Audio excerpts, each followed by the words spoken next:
Hello everyone and welcome. In this recording, I'm going to be speaking about this upcoming Aries equinox taking place on the 20th of March 2024. Now, from all of the solstices and equinoxes, the Aries one, which I might also refer to as spring equinox because on my hemisphere, it is the spring equinox, so please put it into context to wherever you are on the planet. But out of all the equinoxes and solstices, I find the Aries one always being the most important, and this is because it is the beginning of the astrological new year. It always, every single year, opens a new cycle of the next 12 months. So, whatever is taking place in the sky, especially at an Aries equinox, yes, it really marks the theme of the upcoming months and of the year, how it is going to generally play out. What is the coloring? What is the specific? What is the perhaps celestial guidance? That is, of course, also symbolically written on the sky, especially at the very important moments like this. But besides this, this particular Aries equinox is extra important for a number of different reasons. First of all, is because this is when we have Pluto permanently in the sign of Aquarius. Yes, of course, it will retrograde very briefly out back into Capricorn at that notorious 29 degree of Capricorn later on in the year, but this is the last time. So we can already consider that Pluto is into Aquarius permanently. And this brings on a very special intensity because, on one hand, Pluto is still hovering between 0 of Aquarius and 29 of Capricorn, where that is the ingress point. That is where it highlights its job of the next 20 years, what it will do in this part of the sky. So we have a very strong intensity given by this Pluto. And speaking about Pluto, as soon as the sun enters that 0 degree of Aries, it will hold a sextile immediately with Pluto. So this is a very powerful, and when I say powerful, it's actually, built on power, on a powerhouse. Something is meant to be initiated, to be created one way or another, both collectively and individually. In this astrological new year, we're truly quantum leaping, we're truly stepping into our futures, and there is no way back. Aquarius is the sign most linked to the future, most linked to the quantum, and Pluto in it is definitely marking this very intensely and strongly. The other reason why this Aries eclipse is all that much special, sorry, not eclipse, the equinox, is because we have the North Node in this part of the sky at 15 degree, like the midpoint. And the North Node is not alone. It holds a conjunction with Mercury, a pretty tight conjunction. And also Mercury is conjunct Chiron. So this is all about healing. But what is the requirement of any healing? Understanding the wound, understanding what it is that we have to do, must do, should do for healing, for replace healing also with a much better quality of life, of existence, of whatever, an upgrade, a progress towards well-being, regardless if it's actual healing or what I said earlier, understanding it, knowing what we must do, and also what we must not do, what we must not repeat, what we must release is equally important. And the must not is more of the South Node in the sign of Libra, the opposite sign of Aries, but you know, the nodes are always perfectly opposite one another. So Mercury and Chiron are opposing the south node, emphasizing it, activating it, exactly the patterns, principles, ideas, sense of justice, and the modus operandi of building partnerships or contracts or one-on-one of the past that we must not repeat. Why? Because chances are they wounded us. The North Node conjunct Chiron and Mercury. Mercury is a planet, one of those planets, which is very linked to healing because it is the modus operandi of medicine, whatever type of medicine, or doctor, or healer, or whatever. Mercury is the mental plane, the modus operandi. Even for intuitive healers, for faith healers, Mercury is still important. Why? Because they need to understand the principles of what they're doing, and they need to detach from the mental sphere and get into the sphere of belief. That is like an anti-Mercury, but it still involves Mercury. Mercury to be made cooperative. So Mercury is very, very important for healing in any way, shape, and form. And with its conjunction to Chiron and Mercury being in shadow, on its shadow path, because soon it will go retrograde at the end of the month and towards the end of March. So the Mercury retrograde theme, understanding, and Aries is the head. The head in the sense that that's where the eyes are, ears are, nose is, mouth is, the sensory organs, the first gateway between the inner world and the external world, hence the GPS. The head is the organ we and most living beings use to navigate. So it's very, very important for navigation purposes. The nodes are also like the needle in the compass, the navigation tools. North Node collective, a path forward, you know, where the karma is guiding us towards what we build, what we do, the quantum leap forward, and the South Node, the excrement, that which we need to release, that which we need to free ourselves from. And the South Node can be seen as the tail. Besides the tail being close to the release organ, it is also providing us with balance, hence the experiences of the past and the wisdom they give us, the South Node. And this Aries equinox incorporates all of this. So it's very, on one hand, it is complex, but on the other hand, it's also very straightforward, especially given the fact that if you look at my screen, apart from the moon, all other planets, the big power players, are on just one hemisphere of the chart.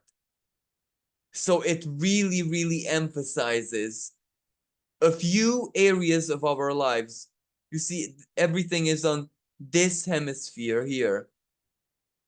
Pluto, Mars, Venus, Saturn, Neptune, Sun, Node, Mercury, Chiron, Jupiter, Uranus.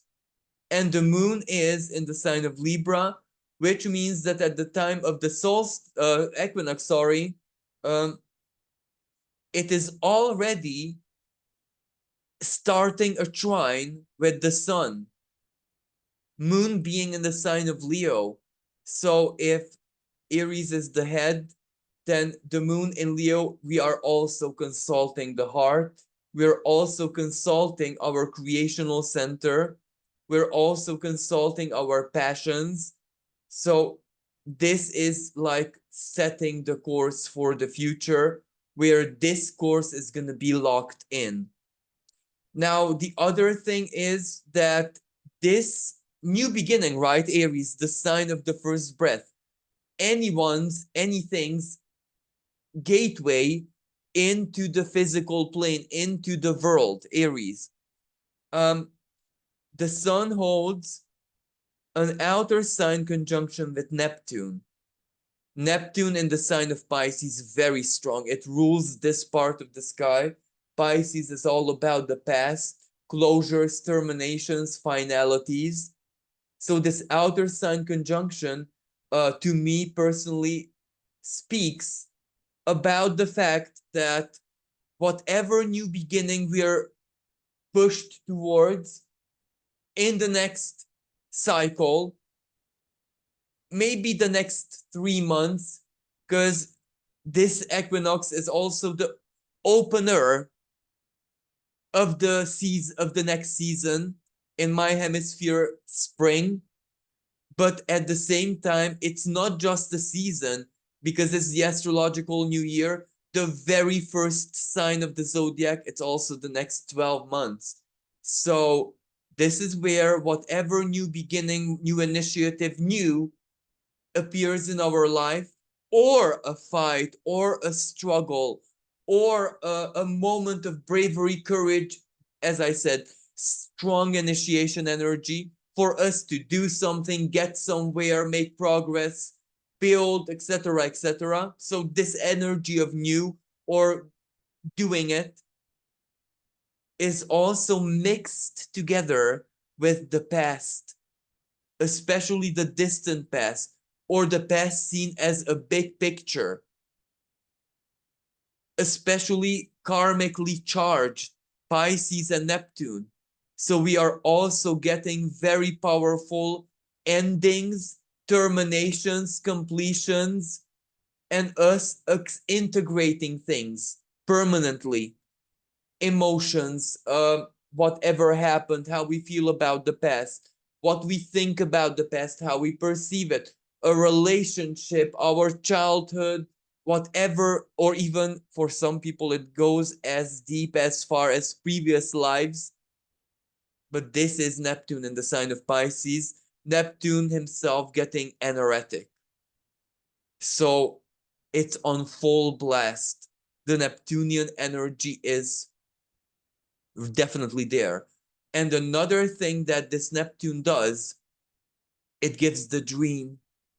It gives it almost like the sacredness of the goal, the beauty of the principle.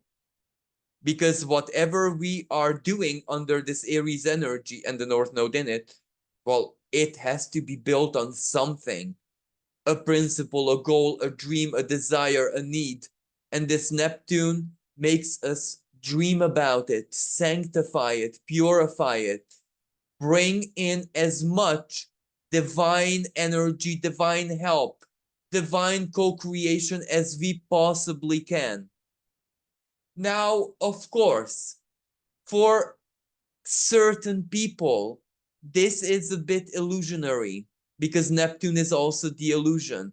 But this is the case where that illusion can be very positive.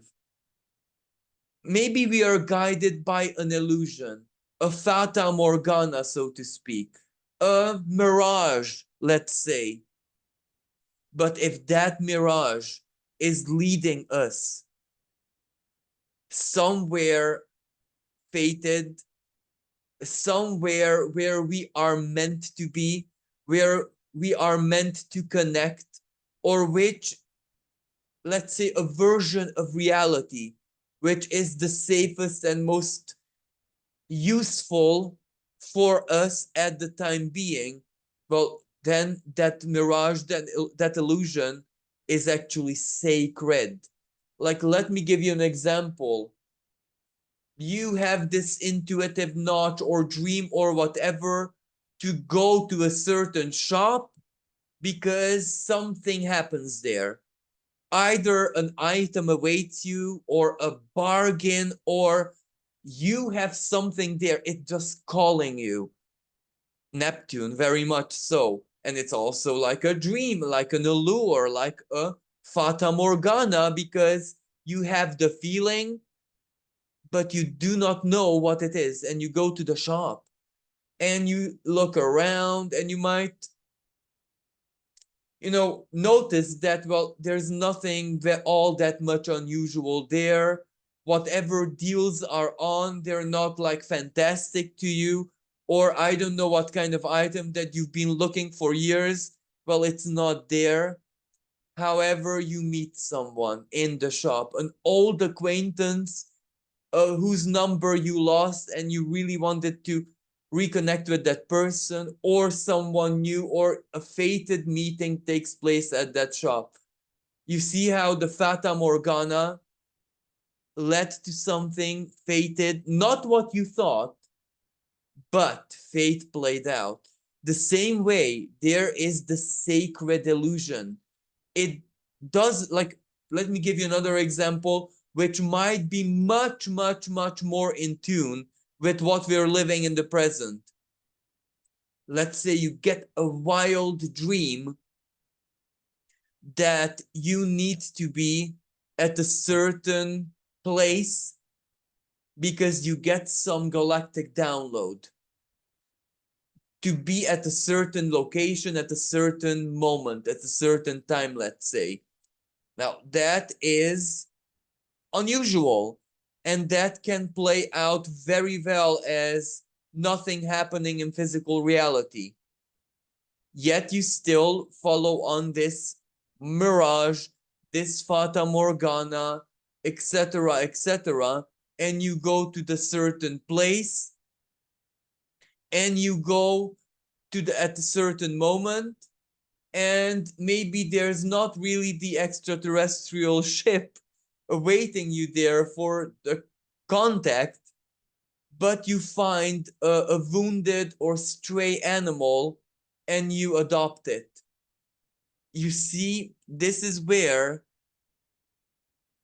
as long as our beings are good intended, as long as our beings are open to the mystery of the divine, and we are not hell-bent to understand it rationally, the divine mystery, well then, it can still guide us even with illusion. Now, the negative expression of this energy is, but with Pisces, we have a choice. And that North Node at midpoint of Aries, that's also a choice energy because it opposes South Node and Libra. And Libra is definitely choice, option, choice, etc. So, where I want to go with this choice is that maybe choose differently than we have done before, Libra and Pisces before, and making new choices, different choices, but based on different mindset, Libra, different principles, different aspirations, a different dream or illusion that, uh, you know, steers us, will have different outcomes. So where I want to go with this can also be seen as disappointment, disillusionment, in if that makes sense, where oh, the universe is just playing tricks on me because my downloads or whatever, my intuitive senses are not leading me anywhere. Well, this is where you have to make the choice how you look at the situation. My examples earlier, if you see where your journey got you and what connections, which are much more valuable and fated than the illusion itself, if you identify those and develop a strong trust with the divine, this is a massive blessing. As I said, the divine will 50% co-create with you whatever this Aries energy means for you. However, if you choose to be disappointed, or if you choose to see everything and the whole world and society as a lie, or based on, which is not incorrect, because Pluto sextiles the sun, that is a raw and very stark and rigid truth. At the time of the equinox, Venus conjunct Saturn, of course, we have also a reality check. But I'll speak about that just a bit on later on. Uh, it really, really depends on how we perceive the world. Because if we want to see the divine power playing in everything, then we can only develop trust. But if we see everything filled with lies, deception, and a strong sense of mistrust, then we get into fear mode and it's not okay. This is why we need to choose true faith. We need to choose true belief, not toxic positivity, and not like silliness. When an ideal, a principle is silly or is rooted in something which is really not the good type of illusion, a part of us knows. We just know, and we need to make the choice if we continue to believe in it or discard it. So this is where all of us can work with the divine to turn the Maya, the power of illusion, into something sacred and not the opposite of it, where it is defeating. But in this day and age where everything is truly a lie, it's hard not to get into the mistrust. And the mistrust is definitely going to be there. We just need to alchemize these energies in a harmonious way, where we need to balance out mistrust with that which we can trust. Because many times mistrust is real. Pluto sextiling the sun again. The power of this truth, the mistrust is real and it has its own wisdom, but we need to balance it out with trust, with whatever we trust in. And the divine is definitely the only energy or the only thing worthy of full trust. Anything else, of course, has to be taken with a pinch of salt. Anything. So this is where this Neptune is all about the dream that becomes reality, but it's not us who give it the shape and form. So this Aries equinox is truly for real making the dream reality, but a dream very powerfully purified and distilled in a way that it's not just an illusion of the ego, neither is it Pluto in Aquarius, something that society projected on us. Like, for example, society standards. Many times we have to ask ourselves, is it me wanting this, or is it just my uh wanting to meet the expectations of society, that part of me? Like, for example, getting a new car. Do I really need it? Or am I seeing people around me getting new cars and I just want to be up to date with them? This is just an example.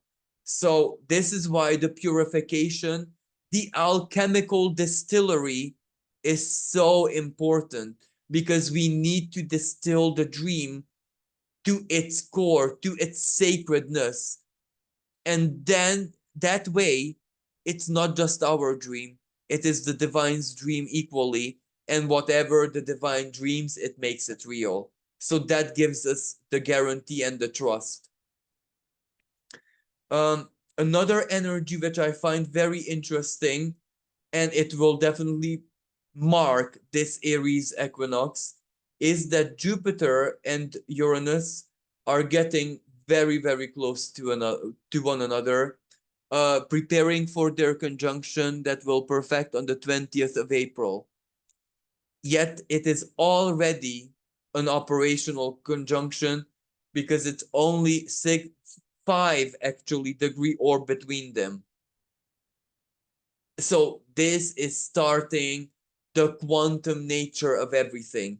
Uranus in the sign of Taurus, especially at this critical degree of, it's not yet at the critical degree, but the conjunction will take place at the critical degree, 21 degree of Taurus. That is quantum. That is where something is being born, and it's not asking us or the world or anyone if we agree or not. And Jupiter, the expansion, Jupiter, the highest truth, the highest potential knowledge, the highest faith.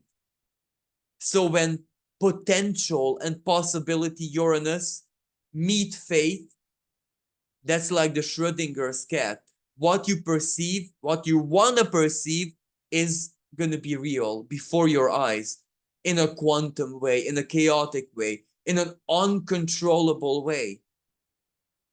But we are speaking about an equinox, so a powerful initiation, new technology, everything that has to do with Uranus.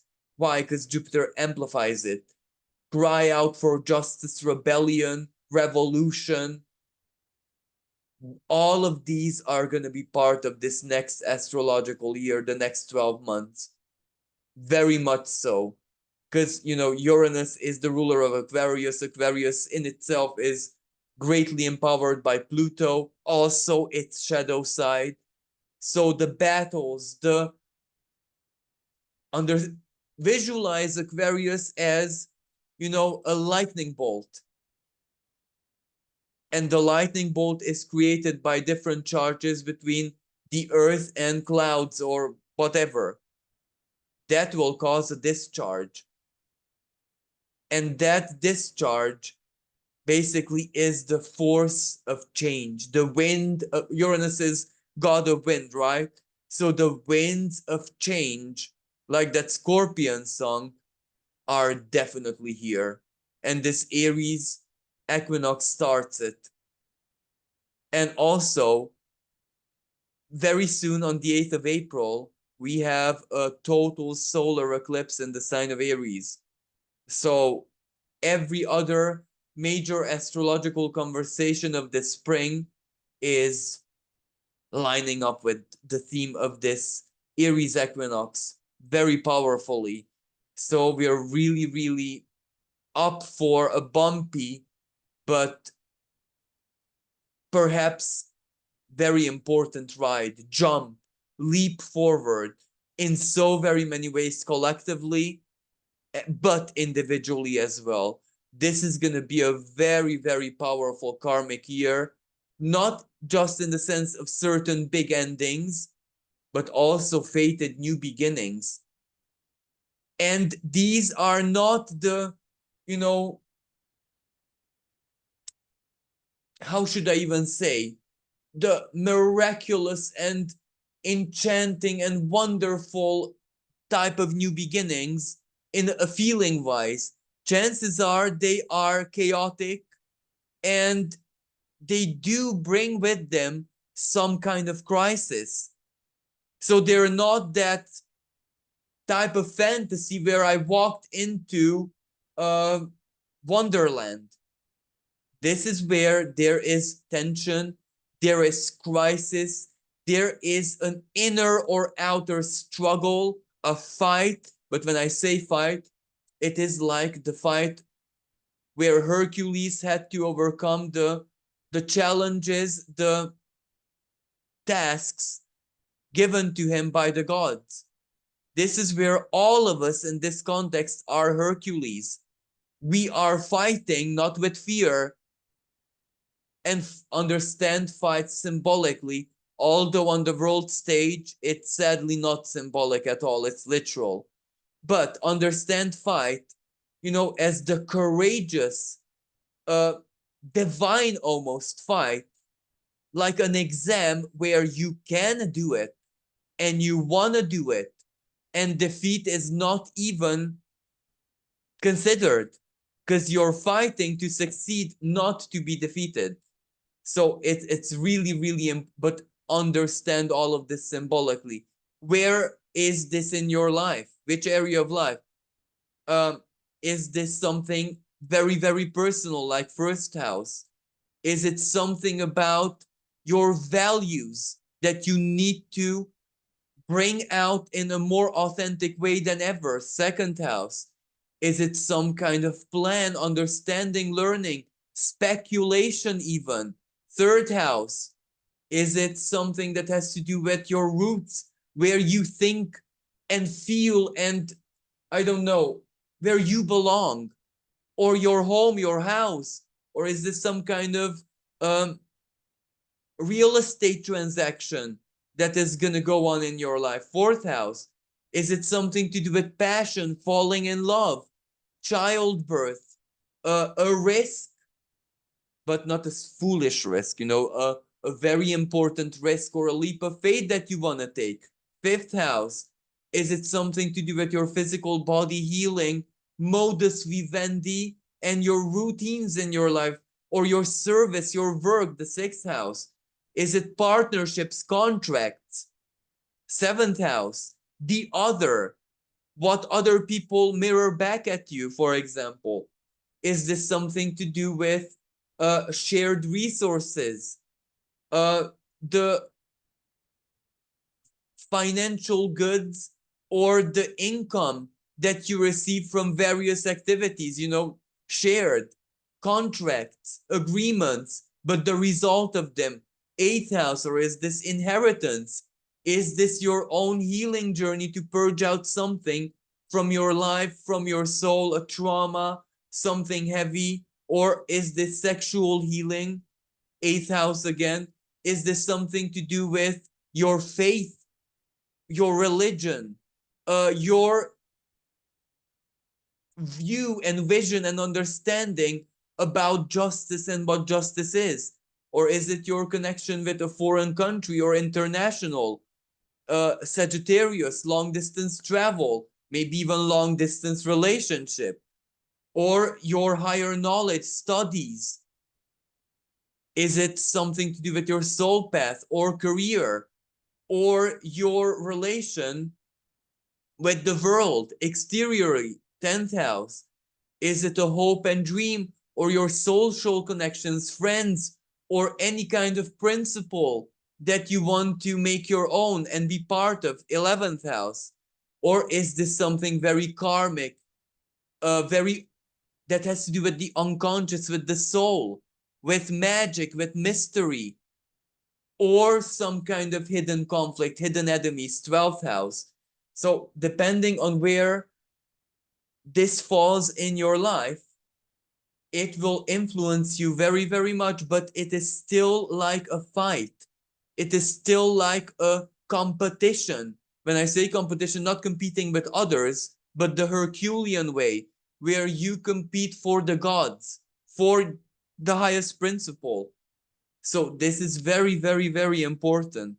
And it is going to open up some very intense months, especially because of this Jupiter and Uranus conjunction. The quantum, the hyper, but also your wisdom. Wisdom combined with hyper intellect. Wisdom, Jupiter, hyper intellect, Uranus. There is something bound to change, or to be created, or to a breakthrough or a leap. It is almost like guaranteed. Of course, collectively, this can be something financial. It will, without a doubt, have to do with earth movement, like earthquake, landslides, geomagnetic storms, anything like that, Uranus. Other type of natural calamities, maybe volcanoes. This is where the earth physically is also changing around us. But this is like an upgrade for Mother Earth. So even for us, it seems like a calamity. For Mother Nature, it is an upgrade. So we also have to look at it like that. And this is also a big evolution or change in justice, Jupiter, and law, legislation, modus operandi in courts of justice, international law. Why? Because Taurus makes it permanent. Taurus can also be seen as the traditions of a land. Some traditions are laws. For example, if you look at England, the laws, the English legal system, how many traditions, some that are ridiculous in this day and age, still stand. So Taurus will make this upgrade, this whatever comes, permanent. It will incorporate it as a tradition. This is when traditions are born. So this is the phase where before traditions became traditions, this is how they would look like as events or a need arising. Of course, without a doubt, this is also about agriculture, about technology, about new currency, financial institutions have to evolve, digital currency, digitalization, etc., etc. So, absolutely. Another energy that I must speak about now is the Venus and Saturn conjunction. Now, Venus is exalted in the sign of Pisces. She's able to bring forward her higher qualities. She's romantic, she's boundless, compassion. In the sign of Pisces is when Venus takes on her closest resonance to her higher octave, Neptune. Neptune being also in the same part of the sky. So it's almost like we have a mini Neptune uh in the sign of Pisces. So this is when love is really dreamy. It is when it's really, really, how should I say, principalistic and romantic and magical. Uh, but replace love with everything, an ideal, a dream, a fantasy. Fantasy, for example, which can create the most beautiful art. And this is for artists and any kind of artistic or Venus mixed with Saturn, even if it's not artistic in a general point of view, if it's creative and if it has beauty attached to it, aesthetics, it's already influenced by this energy. So this is going to be a great year for that. However, some artistic expression, art, song, lyrics, poem are going to be restricted as well. Saturn, the restrictive principle. So I know that this is Venus, but from an artistic perspective, this may mean a bit of a restriction of the freedom of speech, let's say. Speech in the sense of self expression, not in a mercurial way, but rather in a Venusian way, where any artist expresses their own Venus one way or not. Okay, they're Neptune, but also Venus, because the coloring is Venus, or the pitch of the I don't know what is Venus. So this is a bit dual because the most wonderful pieces of art, songs, poems, what anything here is going to be born because Saturn crystallizes. Saturn is the solid, Saturn is the real, Saturn which gives the shape to the beauty and principle of Venus. But at the same time, this will also play out vice versa, where certain expressions are going to be restricted and limited because of fairness and political correctness and censorship, basically. But the censorship, rebellious energy with Uranus conjunct Jupiter and with planetoid Aries being in the sign of Aries. Chiron is already pretty close to her. Aries is at 24 degrees of Aries, Chiron at 18. So rebellious energy. People will not take any restriction, censorship very likely. But you can imagine that this is how Jupiter's part plays out, law changing. What is legally acceptable and what is not. A lot of changes this year. Another energy is that the sun holds a half square with Jupiter, exactly the rebellious energy. Something is very uncomfortable here. Something demands change. Legal fight. This is what this energy says. But legal fight, not as a specific legal case, X versus Y, or X versus the state of, or whatever. This is where laws or a legal system's basic core principles are going to be debated if they resonate with the modern acception of what justice is or not. So this is a big energy, legally speaking, very important. This half square will highlight everything that is very uncomfortable and false and fake and hypocritical legally, and will try to eliminate it. A similar energy is Mars at 27 degree of Aquarius, yes. So a bit debilitated, holding a semi-sextile with Neptune. So there is the dream.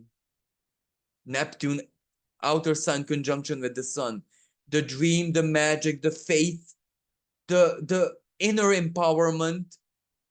But then there is also the situation that is basically our present, as in, I'm so sorry for being a bit lost for words. The collective situation. The world is burning. How is that compatible with our dream? How is that compatible with self-centeredness? Not in an exaggerated negative way, but Aries sun, it demands self-centeredness. North Node in Aries demands self-centeredness. Mercury in Aries demands self-centeredness. Chiron in Aries demands I am to be not wounded or not shot down by a wound. And Aries in the sign of Aries, well, that is where everyone has to matter the same way, equally, even if the equality is ridiculous, but that's where it becomes a quantum energy, you know, when ridiculousness has to be real. Ridiculous, why? Because our physical world is meant to be imperfect. You cannot please everyone. Aries wants to take this into exaggerated mode and actually please everyone. This is why Aries is goddess of chaos in that sense. But she is like the patron saint of chaos. She can create with it. Anyway, actually, let me show you Aries on the chart, because there is other energies here. So there she is. So Aries demands everyone's voices to be heard. This is a very self-centered, and of course, South Node and Libra. You cannot see the South Node right now, but that also means let's not please others. Let us satisfy the self first, because if the self is satisfied, we have all the energy, power, attention to spare to give it to another person or the other, Libra, whatever the other is. And in this sense, it's not selfish, it is rather wise. There is this. But Mars in the sign of Aquarius, this also, how can we possibly be self-centered when the world is burning, when the collective is bombarded by disharmony of all sorts, difference of opinion, political differences, difference of feelings, cultural, religious, how one perceives the past, everything is a source of differences. So you can see the semi-sextile. These two, all throughout the year of the next 12 months, have to be bedfellows, but they won't be good bedfellows. But they will still be in the same bed, even if they will fight, even if they will create great discomfort, because sometimes we will have no choice but to detach from the collective pain and suffering and focus on the self. Other times, as important as what we are living is for the self, we have to take a pause and give the collective our attention, our energy, our help, our support, our action, our word to say Mars, because the situation will demand it. So not an easy energy. Now, the other thing is that remember the reality check of the Venus-Saturn conjunction. And when I say reality check, I actually mean it in a positive way. Because if Saturn tunes down the dreaminess of Venus, it is crystallizing her, keeping the dream in a real form. When Pisces, faith, spiritual power, if that is invested into something, if that something is close to reality, then that means much greater chances for it to be a real part of our lives under the creational energy of this Aries equinox. So it's wonderful. But where I want to go with this is they do oppose asteroid Juno partnerships. So you can imagine that this will be a very, very strong reality check in love and partnerships of any kind. Let me give you an example. Romance is there, feeling is there. But if it's only feeling and nothing real, Juno in Virgo, if the partnership practically, in a real sense, doesn't serve either of the partners in real life, in matter, in any way, shape, and form, if the relationship is an illusion and it's keeping you materially in any way, shape, and form stagnant and is like a prison, or the reality check for this. I'm not saying that the relationship needs to terminate, but both of you, who formed the couple, need to get down from the cloud and start making that relationship real or work in real life as well. Or if a marriage, are we together just because of the past, because the past was wonderful, or because we helped each other, or because we were there for one another when life was the hardest? But if the present is only based on that mutual gratitude, well, then it's better to transform this relationship into a brother, sister, or whatever, like a sibling or soul ally relationship, and let each other physically go. Juno in the sign of Virgo. Virgo says that it has to work in real life as well. It has to make sense. Virgo, ruled by Mercury. And also, it needs to, how should I say, advantage one way or another both sides. It needs to do something positive. The feeling that it's positive, the emotion of it is, or the gratitude that binds, is not enough. So this Aries season will transform a lot of relation. Not Aries season. This next astrological new year will transform a lot of relationships without a shadow of a doubt. And this also, Venus-Saturn conjunction, sextile series, grain, nurture, harvest. So this might be good news for the food crisis and famine and starvation.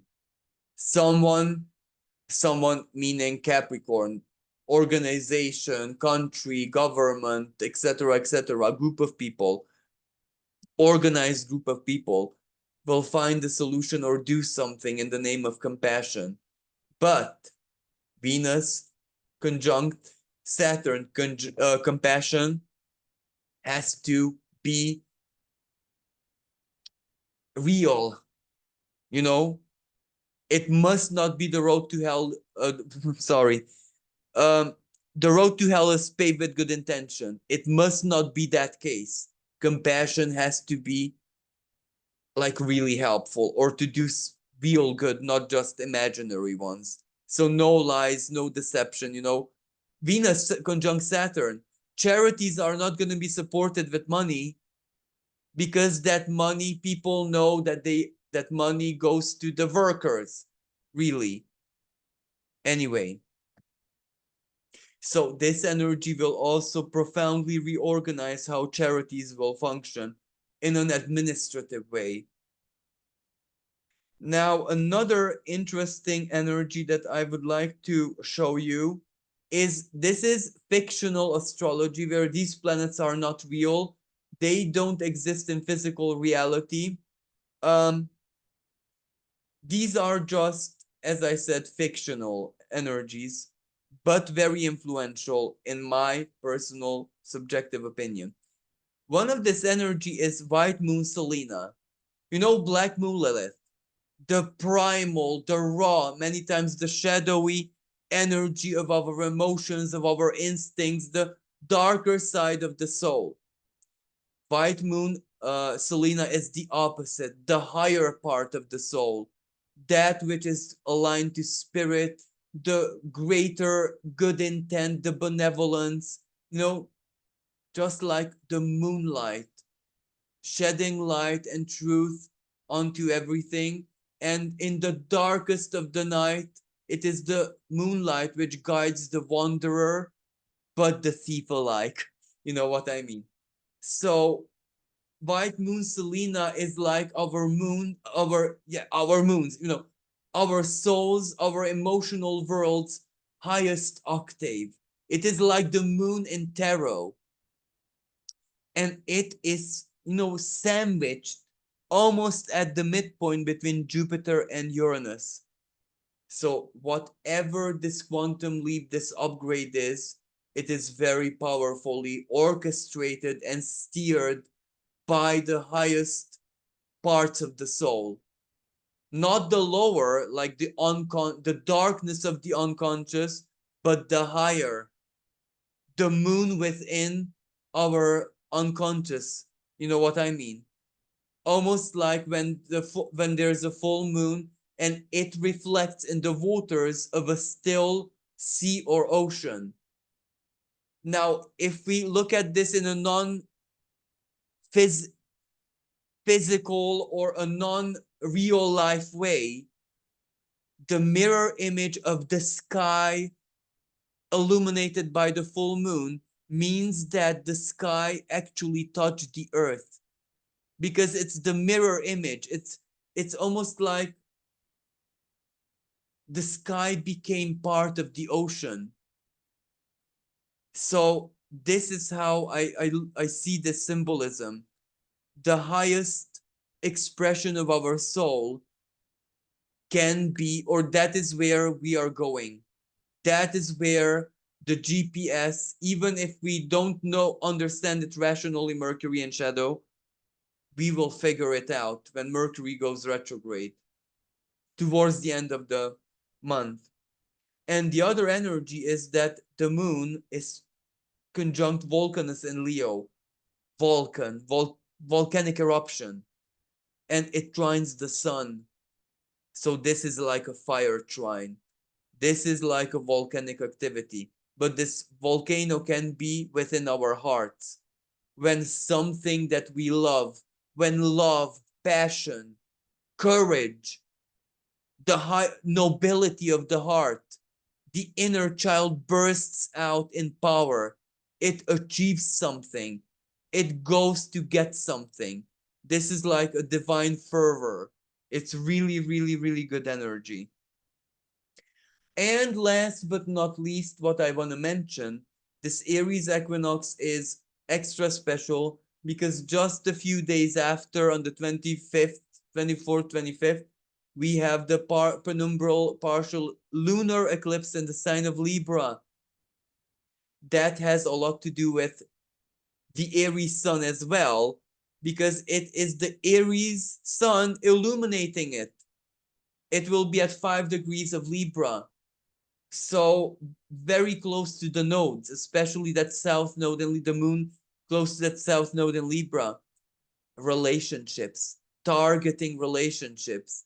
Any lunar eclipse is like a culmination, a termination, an ending, a closure, the manifestation of something or something, a truth reaching us permanently. And Libra rules relationships of any kind, even on a large scale, diplomatic relationships, pacts, agreements, contracts. And these contracts might have to do with big treaties that were signed tens, hundreds of years ago. So, it is very, very important from a legal perspective, especially internationally speaking. Certain agreements between nations, countries, internationally, like the Trianon, or like an example, like one of those, are going to be reanalyzed, or some will terminate. And this will change diplomatic relationships between countries in the present forever. So, and legally, big legal cases also in our lives. If we have any legal case pending or anything that has to do with authorities, contracts, anything like that, we might see a termination, a closure. But it can also target romantic relationships as well. But mostly our inner relationship forming patterns. This is where how we used to approach this in the past has to, as I said, purge out. So thank you so much, everyone, for your patience. Thank you for listening. Thank you for all the love and support. And I'm going to come back with a special recording about the penumbral lunar eclipse in the sign of Libra. So thank you for listening. Until next time, bye for now.